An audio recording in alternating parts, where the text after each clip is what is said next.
Hi everybody, I'm Tom Wild from Pro Writing Aid. Thank you for joining us for another session in the Ask a Book Doctor series from Pro Writing Aid.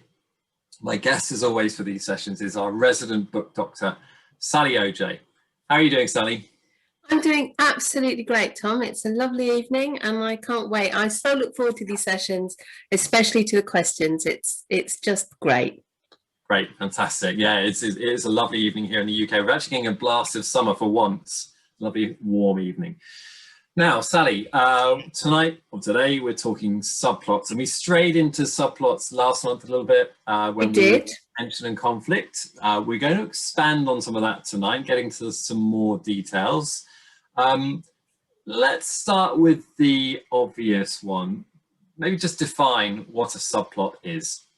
Well, I would love to. You know, I said last week when I did stray into subplots last month, I said, you know, I could talk about subplots forever. So there will be a little bit of overlap tonight, which I'm sure is not a problem. And I think one of the things I said last time is a subplot is in nearly every book, if you've got a subplot, it's the main plot is where all the action carries the story forward, where all the main story happens, where the important characters are established and all of that. It's the main highway that goes down the center of your story. If you've got a subplot, you're adding extra layers of possibility to the story. You're adding more backstory, you're adding more detail and more texture. You're adding the possibility of extra tension.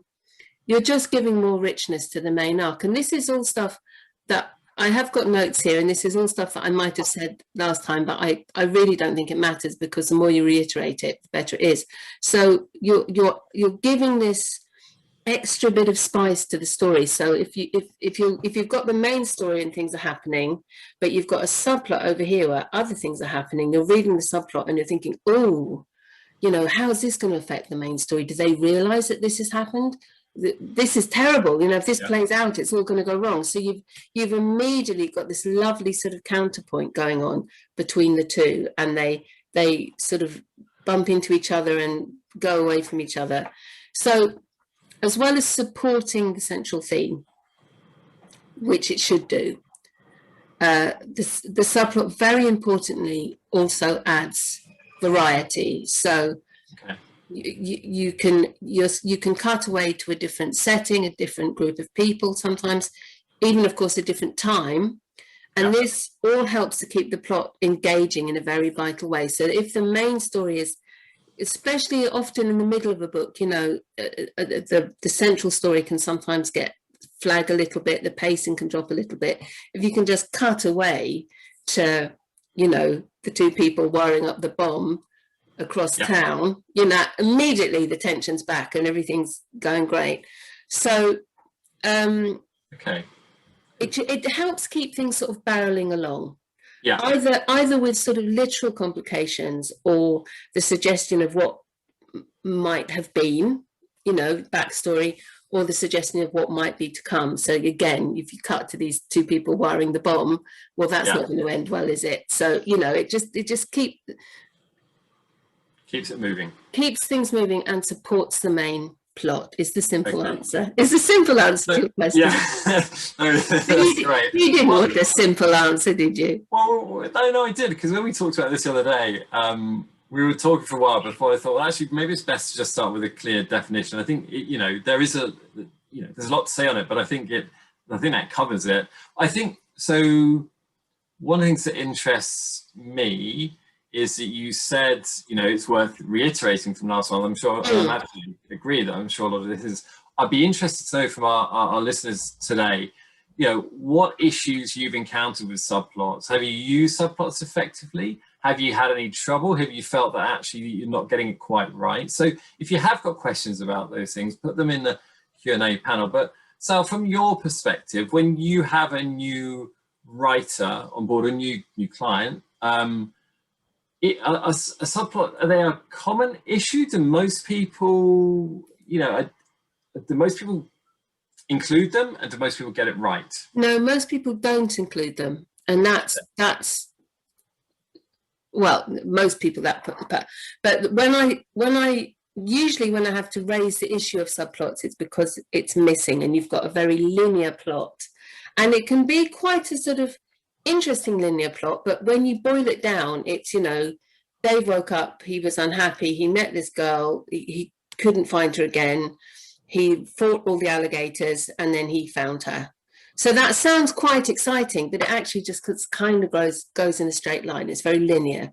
And I quite often find this, somebody's put a lot of trouble into sort of packing what's necessary in many ways into the story, but there are no twists and turns. There's no, well, obviously fighting alligators could be construed as a twist or a turn, but it's basically sort of very one note. It all goes in the same direction. And when that happens, or when there's problems with pacing, which is much more usually to the point, or when there's problems with tension, which we spoke about last week, then I say, come on, let's see where we can find a subplot. And, you know, there's always somewhere in the plot that you can find one. What about this character? What about this thing? We can make something out of this. And what I do really like is finding a character that doesn't seem very important. You know, they've just been into the shop and they've bumped into Mrs. Brown and had a quick chat and gone again. And she's told them perhaps something important, but actually it turns out that Mrs. Brown is much more important to the story than we thought. You know, this is the kind of thing that can be, it's a great place for reveals, a subplot. I'm smiling because I can remember kind of books that I've read where actually you get quite, the subplot becomes, a bit you really look forward to. You know, you want the updates, you want to see what's happening there as much in the same plot. So this is the problem that I have most, is that I'm encouraging people to put a subplot in. Okay. There are different problems that arise when there is, I mean, of course, not always. Some people, loads of people do it brilliantly, but the inclusion of the subplot can raise its own issues. Okay. Do you want to expand on that a little bit? Well, the main thing is trying to cram too much, using them as sort of information dumps. Or really sort of bald-faced exposition. So just you cut away to two characters who are just telling each other stuff so that the reader can get the stuff. And in theory, that can work very well, but it's got to be done with panache. You know, you can't just have this sort of big information dump. So if you're using it as a vehicle to get information across, which is one of the main good things about a subplot, it's got to be done with a light touch. Right. I say light touch, I mean, two people wiring a bomb isn't exactly a light touch, but you've got to put the same care and time into the subplot as you do into the main plot, and that's something that some people sometimes forget. Okay. It needs as much careful planning and plotting out as your main story does.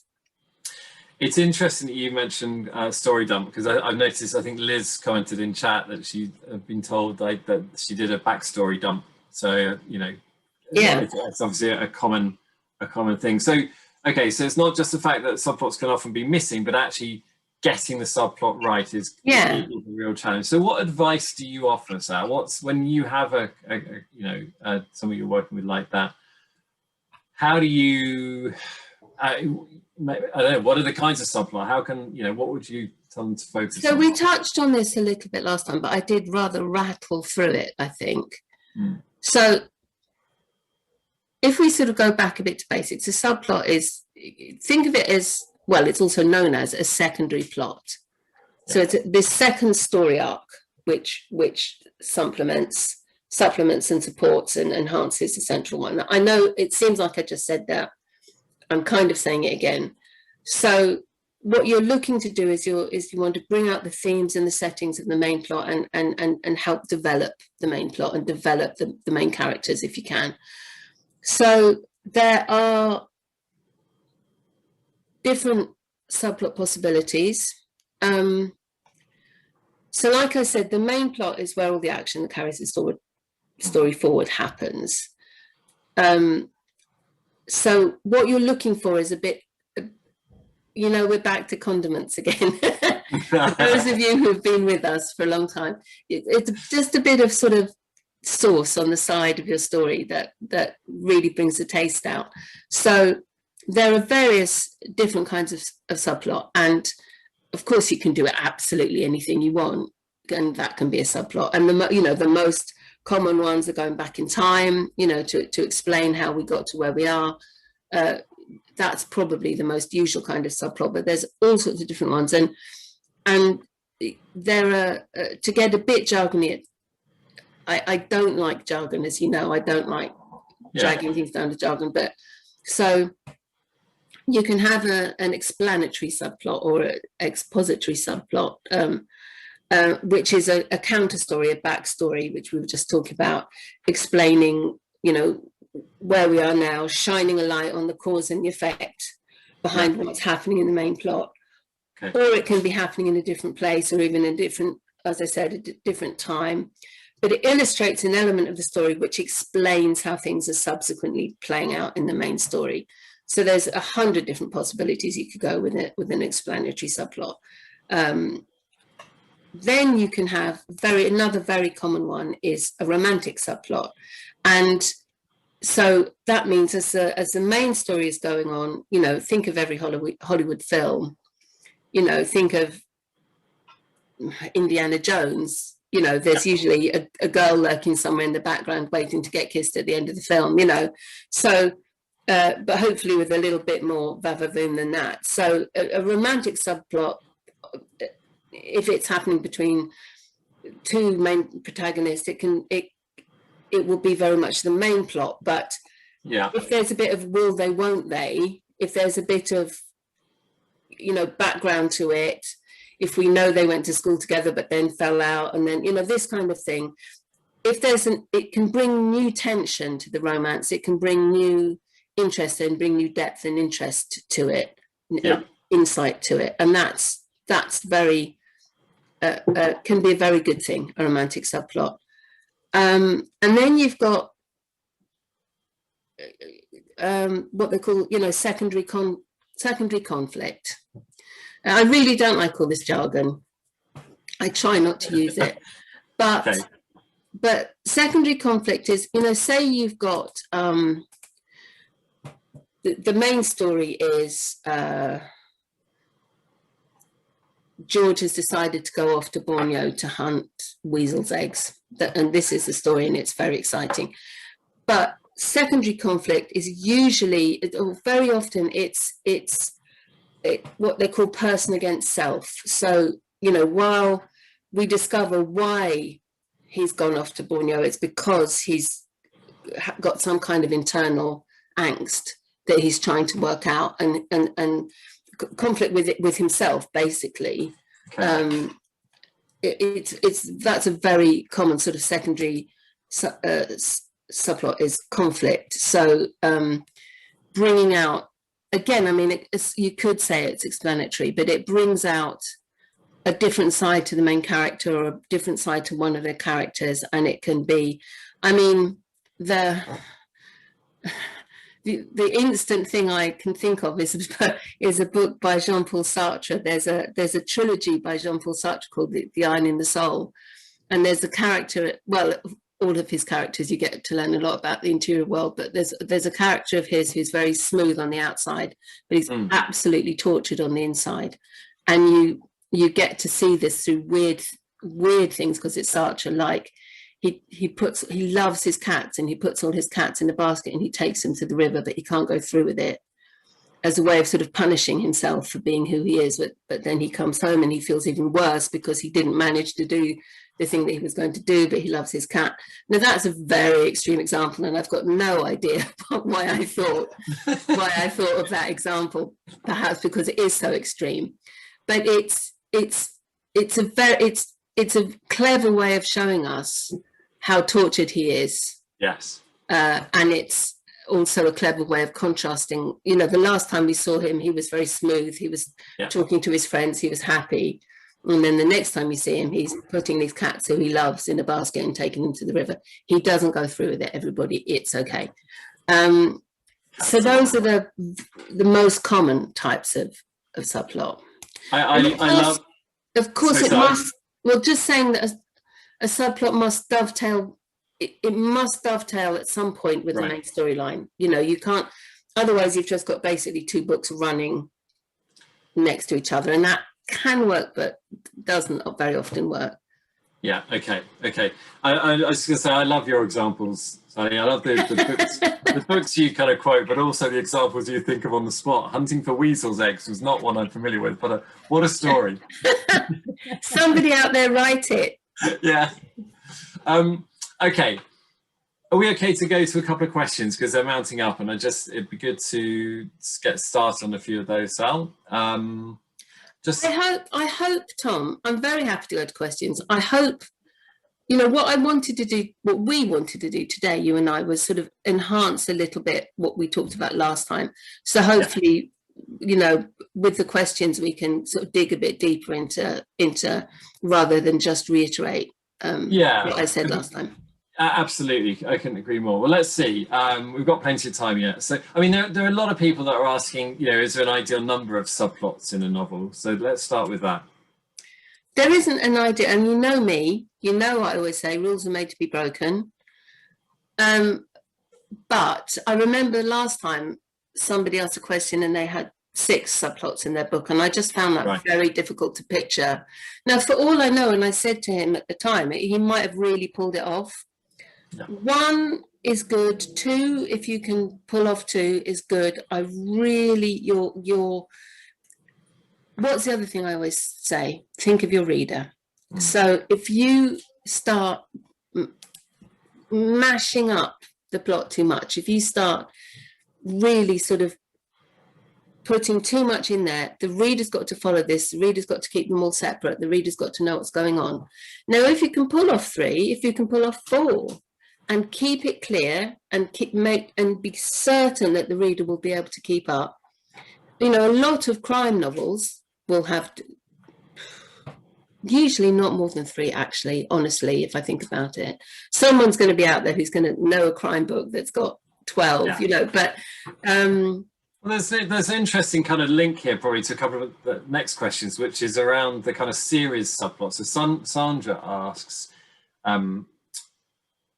I think for me, the hardest subplot is a series subplot that goes over a few books and creates a backstory for the main plot in each book. Any suggestions how to make sure it's not missing anything?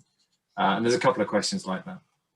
So if you're writing a trilogy, say you're writing a trilogy, I always give, now, not everyone likes to do this and not everyone agrees with my advice, but I say even if you're writing one book, have a plot plan. You can always change things. It's not carved in stone. You know, this is not, anything can change, but begin your book with a plot plan.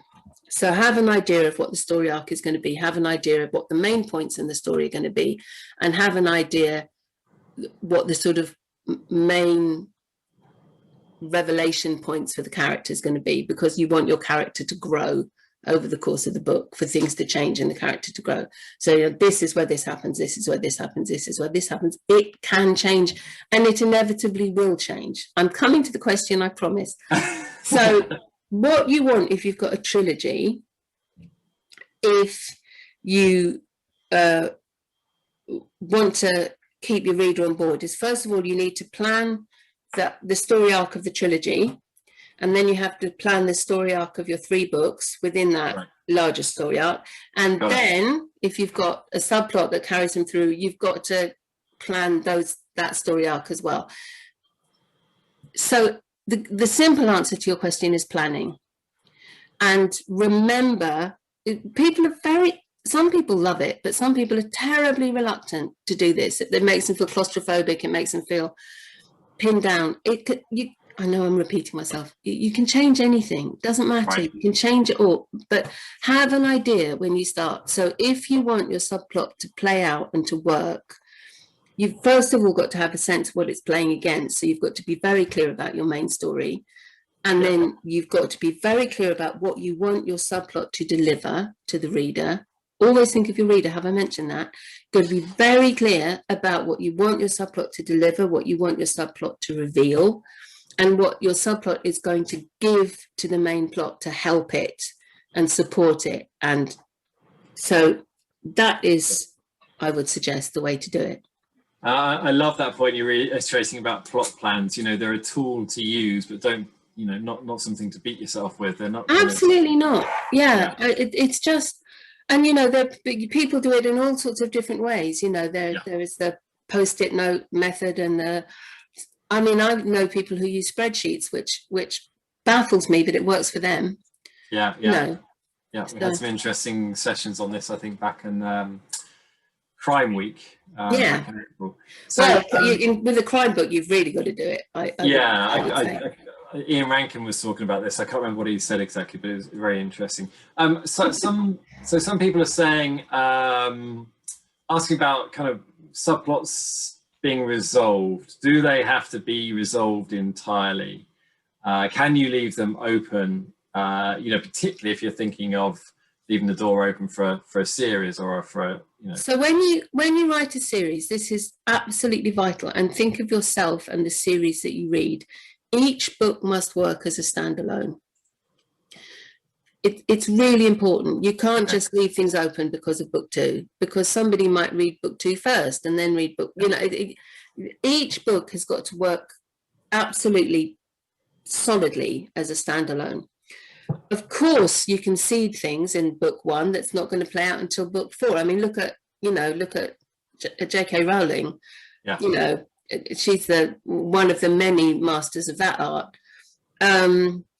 But what she doesn't leave is anything dangling. At the end of each book, the book is finished. All the subplots are apparently resolved. Apparently resolved is the word I use. So what can happen is in book 2, chapter 4, oh my God, it wasn't resolved at all. He wasn't dead. It wasn't real gold. He's not his father, so these are the things. So that's the joy of going on to his second book. But yes, for my mind, the trouble is that I have a strong aversion to ambiguous endings, and I know some people love them, and we've talked about this before. But I feel that the majority of people do not like ambiguous endings. I think the majority of people like to at least think that they know what has happened and feel some kind of closure. They don't want to finish a book and say, what the hell was that all about? And you don't really want your reader to think that, I think, do you? So no. Yeah. I urge towards giving a subplot at least the illusion of closure. Okay. Yes. Excellent. Love that. When a question just caught my eye, because I think this probably sums up something rather nicely. So Alice says, you mentioned backstory. My beta readers felt they needed more of why my character does something and what happened to her. Can the backstory be a subplot? Okay, I evaded writing backstory, so I'm thinking I need it. I know what happened, my reader didn't. And that's the thing, isn't it? If you can get caught up in your head, what happened, but actually this is a huge problem. And I'm going to take a quick moment to say it's beta reader. Think of alpha, beta, the Greek alphabet. I know, but we have I've only quite recently learned that myself. I used to be confused. But we have a large US audience, so for that. Okay, I do apologise so much for my cleverness. That'll learn me. And now you're going to have to remind me the question, and I'm so sorry to the person who asked the question. So it was a good question. The fact that part of the thing about a backstory is that or subplot is that it's easy to be involved in your book and your story, and in your head what's happened to that character, where the characters come from, what that backstory is. But yes, I remember. So this can be an absolutely huge problem, getting the story out of your head and onto the page, because this is something I talk to authors about all the time. And if there's anyone that I've worked with here, they're going to be saying, oh, she's talking about this again. So get what you've got, what's been cooking in your head for possibly years and is crystal clear to you, has got to come out on the page as crystal clear for the reader. And I think as some people like to, just don't make things hard for your reader. Just make things as easy for your reader as they just want to. I've used this phrase before. I coined it and I was so proud of myself. They just want to glide down the river of your story, you know, trailing their hands in the water. They don't want to cling to the sides of the boat. You know, they just want to have fun. And that can be, you know, exciting fun. So yes, it's no good you knowing what happened if the reader doesn't, because they're just going to be puzzled. That's going to be edging towards what is, again, I just can't stop with the jargon tonight, but that's going to be edging towards what's called deus ex machina, which is yeah, I know it means a god in the machine, but what it actually means is, Agatha Christie did it a lot, is where something, you know, the denouement is their uncle from Guatemala who you've never heard of before, and it turns out that he did it with a monkey in the scullery. I don't mean that. That sounds worse than I mean. Killed somebody with a monkey in the scullery is obviously what I was saying. So, and there's no way you could have known that. There's no way you could have known about the uncle from Guatemala until the reveal. That's deus ex machina. So you have to be very careful. Not, if you've got it in your head, but you haven't given the reader any information or any clues in your subplot, then they're just going to go, well, where the hell did that come from? I didn't know that was going on. And they'll feel cross with you, and you don't want your reader to feel cross with you. No. Okay. Interesting. One of the most common questions we're being asked is around when to introduce a subplot. So is it possible to introduce subplot too soon or too late in a book? Was one of the questions. In other words, that does come down to plotting. It is impossible to introduce it too late, I would say. If you suddenly drop, I've had this before, where somebody's suddenly dropped a different point of view or a different time in sort of at the halfway mark, and for me that's too late. Right. Again, I'm sure chat is going to start bristling with examples of books that have done it perfectly, but you've got to think of your reader, because what your reader's going to think is, oh, now I have to know, you know, I've got this whole book worked out now, I'm halfway through, and then suddenly the uncle from Guatemala turns up with the monkey and it's all bad. So I would say usually a good place is 3 or 4 chapters in, but that's so general. I mean, you know, that's a really big generalization. And sometimes books start, you know, a lot of crime, and we're back to Elizabeth George now, who I always talk about. A lot of crime thrillers will start with the subplot. That's not uncommon.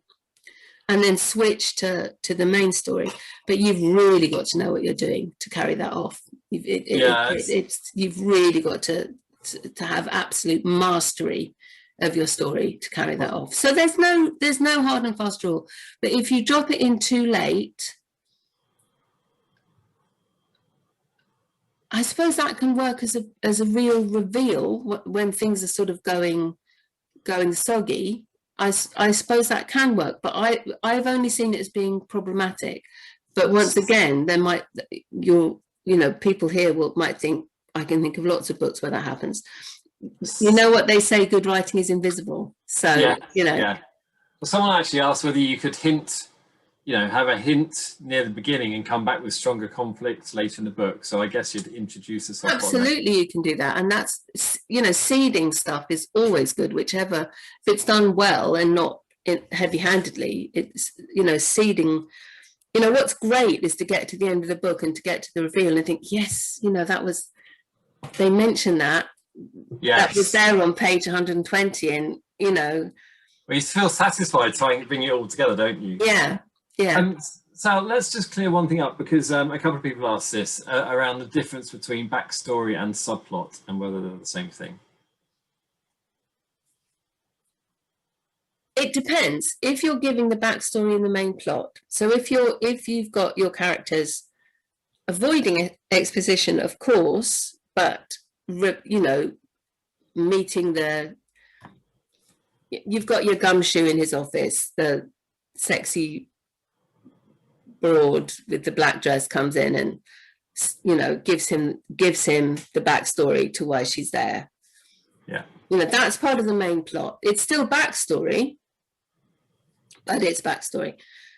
If she comes in and says, my husband's disappeared, I don't know what's happened, there was just a note and a dead parrot on the floor, and then they carry on and they start looking, and then we cross to the room with the dead parrot, and my God, the parrot wasn't dead at all, and it had swallowed the vital microfilm, and somebody crept into the room and collected the parrot and the microfilm. You know, that's a subplot, because then you're going down a different alley. So it's about what happens you remember what I said at the beginning, the main story is like the main highway.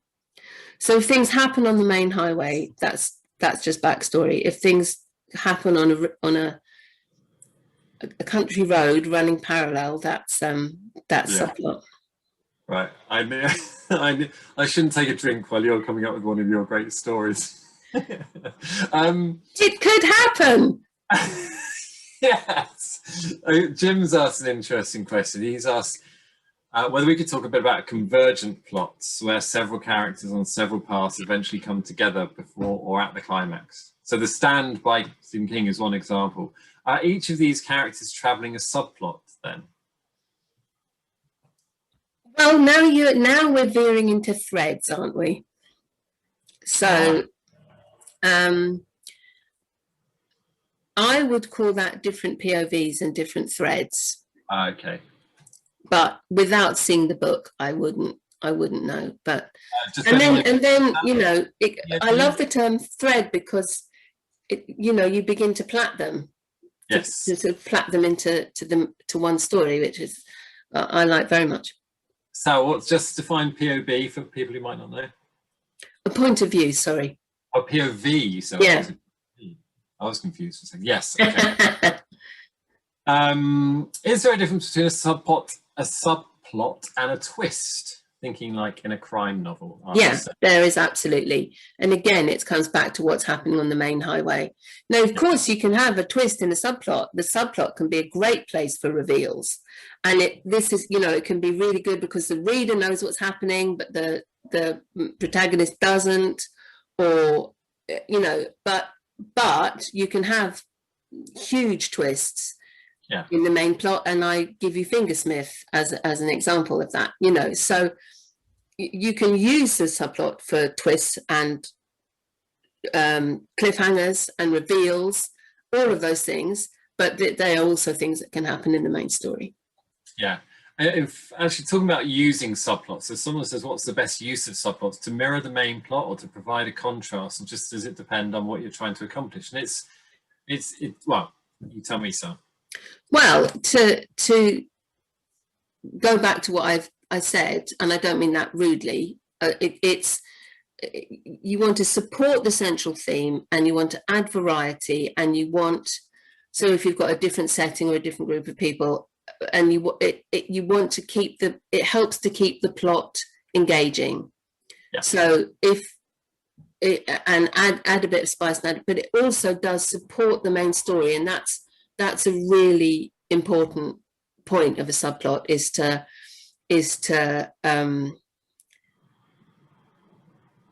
like the supporting cast in a film, you know, just to keep the main story vivid and interesting and full tematology. If you cut to a subplot, that can help tremendously. Or just going back in time can do that, or forward in time. Let's not limit ourselves. Ooh, yeah. Now, this is a conveniently asked question, because one thing the question is, what are the biggest mistakes or errors to avoid when writing in subplots? And I did wonder, I'm not sure that we've covered all of the mistakes and errors that you sometimes come across. So the information dump is, lack of clarity is another huge thing. Always think of your reader. So I have seen this before, when you suddenly cut to, you know, the Kalahari Desert, and there's a robot and it's eating pomegranates, and you know, what the hell is going on? And then you think, okay, well, I'll just keep reading because it will become clear. But I have read subplots that do not appear to have any connection to the main story for way too long. It's not another, I mean, and there always is a connection eventually, but you've got to think of your reader. You've got to think of them. You don't want your reader to start thinking, well, when is this going to start making sense? This is, oh God, we're back to the desert and the pomegranates and the robot. You know what? I just want to read about, you know, if Susan's going to get the guy. I'm not, what's going on, you know? So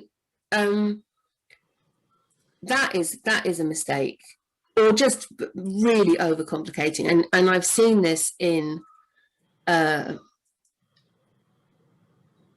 one of the reasons I you know, at the very beginning of my career, I thought I can do sci-fi, and I can't, turns out. But I've seen this especially in sci-fi books, that they cram all this information that is not only new information, but really new information, you know, about inventions or galaxies or you know, androids. So it's not just new, but it's new to be all crammed into the subplot, and it's just really hard. It's very clear, as the other person said, very clear in the writer's head, but you've got to make sure that things are clear for your readers. So that's a danger. And the other danger is just underusing them, so that you've basically got one sort of not very pacey main story being complemented by a not very pacey subplot, and then they're both just kind of going along. So if you're going to have a subplot, use it. You know, use it to your advantage. I love this question. Is a subplot appropriate in a picture book? I can plead the fifth with this one, because I can't do, well, I'm assuming you might mean children's, which I'm the person who would have said, Mr. Men are rubbish. This is never going to catch on. No one's going to like this. Yes. The drawings are good, but the stories are rubbish. So I can't do children's at all. Same with I'm going on a bear hunt. I would have said, no child is going to like this. Ha! So if you mean in a graphic novel, then absolutely. Yeah. Who knows? But interesting one. Any thoughts out there would be good. Cal Writer 2 asks, my developmental editor had me remove my subplot, which caused trouble for the protagonists in a contemporary romance because it added unnecessary characters and drew attention away from the main characters. What are your thoughts? Yes, and I should have actually, you know, shame on me, because that if you stuff a subplot to the gills with not just some new characters, but a whole sort of new cast of characters, that is going to be very confusing for the reader, and it will take away from the main story. The skill of writing a subplot is to enhance the main story, not draw away from. So I assume this editor knew what they were doing, and that's what was happening. And yes, that's a very good point. Interesting. Okay, that's great to know. Can you bring your main plot and subplot together partway through the story? I'm assuming, yeah. You can, but then the sort of excitement, I mean, of course you can, but then the excitement added by the subplot is kind of gone. Yeah. So, I mean, what you can do is bring them together and then pull them apart again. But again, that's quite skilled stuff. And I'm not at all suggesting that people here aren't skilled writers, but that is, you know, high level plotting to do that and to carry it off well. I wouldn't advise just merging them in the middle of the book, because that again, that's really just bringing two threads together rather than having a subplot. That's probably somewhat related to this question. It's quite a detailed one, quite interesting though. So forgive me, I can't pronounce the name. Ihnizdo. My family saga about part Czech Jewish, part Afro-Caribbean family is being published in September. Of course, there are lots of subplots with various stories of relatives. I worry people might get confused about all those characters. I have a list, but still worry some of these subplots are important. The main story is a mother Holocaust survivor and her daughter having a troublesome relationship. Well, first of all, if it's being published, I mean, is it being self-published, or have you found a publisher? We'll find out. If it's, I don't mean to sound facile, but if it's being published, it's a bit late. But on the other hand, you're aware of the possible issue, which is more than half the battle won. Yeah. I think with big family sagas, you've just got to give each character and each situation enough room to breathe. And this is terribly important. So the reader can get familiar with this family and these people and understand them and understand the motivation and understand why they're there in the story. And then we cut to this family in this situation and the same. Give them all enough room to breathe. This is what's terribly important, because if you're just going like this, it's just going to become a lot of names very, very quickly, and names that the reader's not going to remember. So as long as you give each set of characters enough room to breathe, enough room to become really embedded in the story for the reader and familiar to the reader, so when they read the name again, they'll know who that is, then it can work. I mean, you know, again, look at I say this, most people here are going to be too young to remember when this was a television sensation, but look at the Forsyte saga. You know, that was a book written in the 19th century, I think, but it was a huge hit on television in the 1960s, worldwide sensation. And that's a family saga that goes, I think, 4 or 5 generations, and yeah. You know, but it's done very well. You get to know each character, you get to know each situation, and before you move on to the next one. So thanks for that, Sal. I've got a question around, I think this is probably linked to plot planning. Chris asks, does it make sense to make first rough draft be all plot and then add subplots in rewrites? Is that a way you could approach that? I would say no, but it really works for some people. You know, what I always say, I say chuck everything into the first draft, absolutely everything, get it all down, because it's just the first draft. And it's a good way of seeing if the subplot works. It's a good way of seeing if it's so. But other people, if they've got a clear idea of what the subplot is going to be, I have known this, but in the one time that it's happened, I've said without knowing that it had happened, I said, this looks like it's sort of tacked on as an afterthought. And he said, oh, I did write it after I finished the book, you know, I did add it. No, it wasn't an afterthought. He had it thought out very carefully. But the thing is, you've got to then really bed it down into the waft and weave of the book you've already got.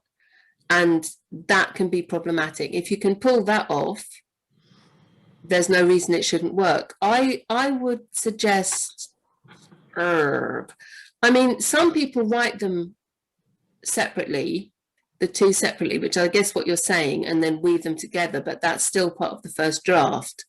So the simple truth is you've just got to find what works for you.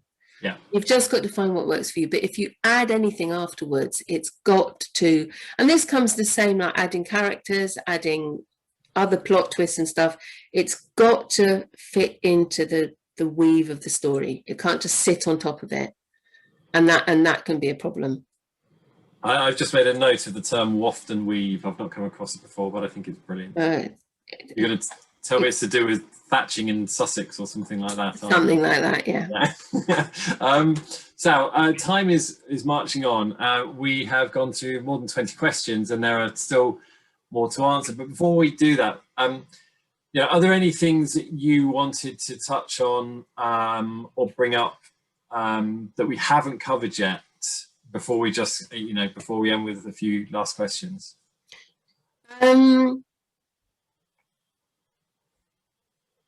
I know I am thinking. We can tell.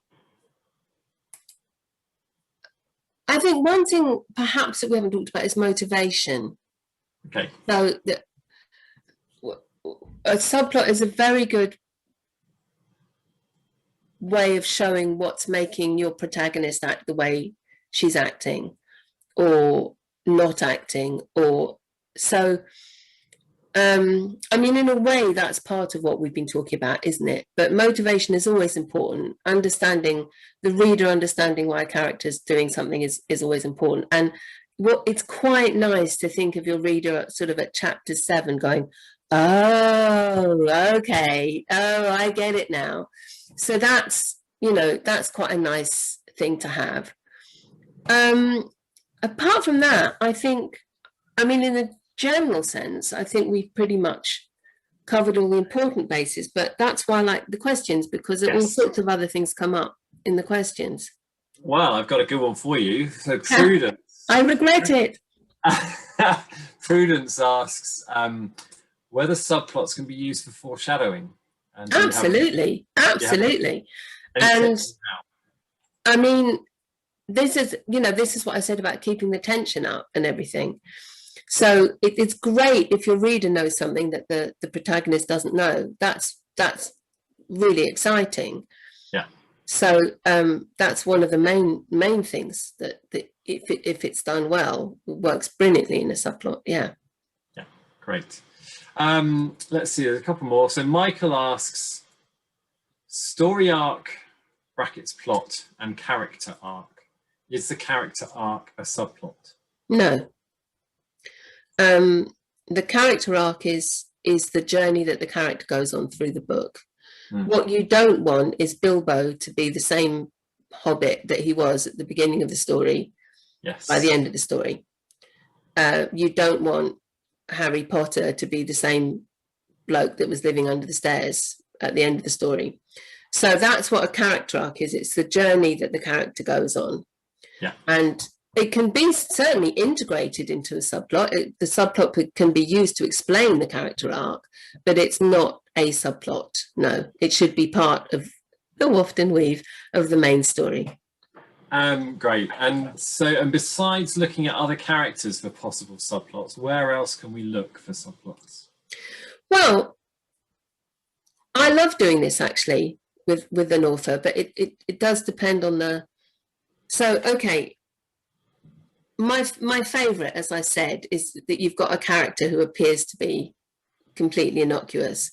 1984, the guy who owns the shop that they get the room above. He starts as this, he's just Mr. What's his name, and he smiles at them as they come in, and it turns out he's one of the biggest baddies in the book. But it doesn't have to be a baddie, it could be, innocuous Auntie Nellie might have been in the resistance during the war and might have the secret to the whole story, or might be able to work things out better than any of the rest of you can. These are the kind of things. So looking at sort of characters that don't have much light shone on them, that's a good way of doing it. But in the same way, when they went into the shop to get that Mars bar, that could actually have been where, the subplot bumped into the main plot and veered off again. So it's finding points in the story. It's finding sort of touchstones in the story, or characters or moments that you think, and really it's just got to be you. Though brainstorming is always a great idea.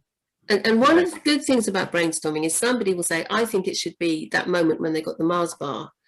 And you, the author, will say, no, that's not it. But you saying that has just made me realize when they leave the shop and the bloke in the red car goes past, that's the place.